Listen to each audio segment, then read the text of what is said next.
Okay. The advanced strategy, what a lot of people talk about here today, are going to be buying properties on owner financing.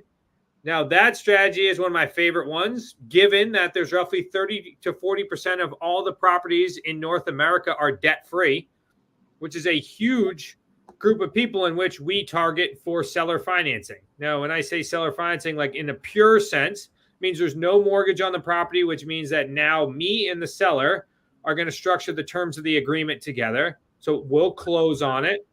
Then the seller will then have a first position, a lien on the property, right? They'll be holding a mortgage.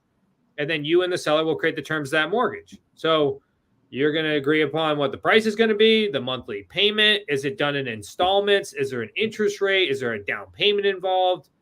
And what's the length of the time? Is it a full amortization, or is it a payment each and every month and then a balloon that's due? So all that's now constructed, which this is why you can create significantly more profits when you're doing these creative deals, is because you're actually creating the terms of the agreement, not the bank.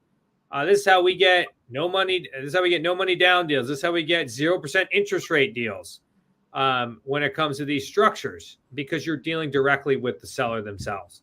And again, same intent is to sell on rent to own if it's a single family property. If it's a multifamily, then strategy is to improve that property. And of course, cash flow it and eventually sell it or refinance if that's what you have to do. Certainly, if you guys are buy and hold investors out there and you're watching this is just another acquisition strategy to do more deals. Just create the terms associated with your exit strategy. So if I'm a long-term buy and hold buyer, then I am creating long-term terms, even if I have to give an interest rate.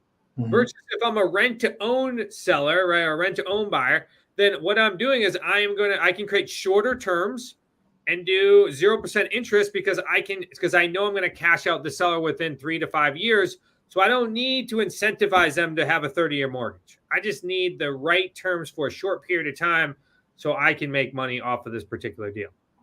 Oftentimes when I'm explaining it to people who are not as, investor savvy in real estate, I let them know basically instead of getting a bank involved in creating the terms to use to buy this house, you're turning the seller or the current owner into the bank and saying, hey, let's discuss terms that are amenable for both of us.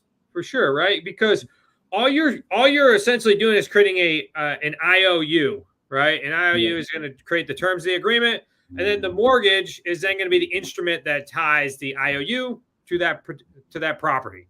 Mm-hmm. And now the seller, there's tons and tons and tons of benefits, but the seller is so protected in this circumstance because every bank wants to be in first position. So if you're talking about limiting liability for a seller, they are in first position on an asset that they know, like, and trust, and they're getting paid top dollar on this, or interest or income on an asset that they know, like, and trust. So that's a huge, huge, obviously, benefit for them. And now for you, you don't have to go get a bank loan. So now you can now take on an asset that you don't personally guarantee, that you don't have to go get a bank loan on. And now you can start creating cash flow on that particular property.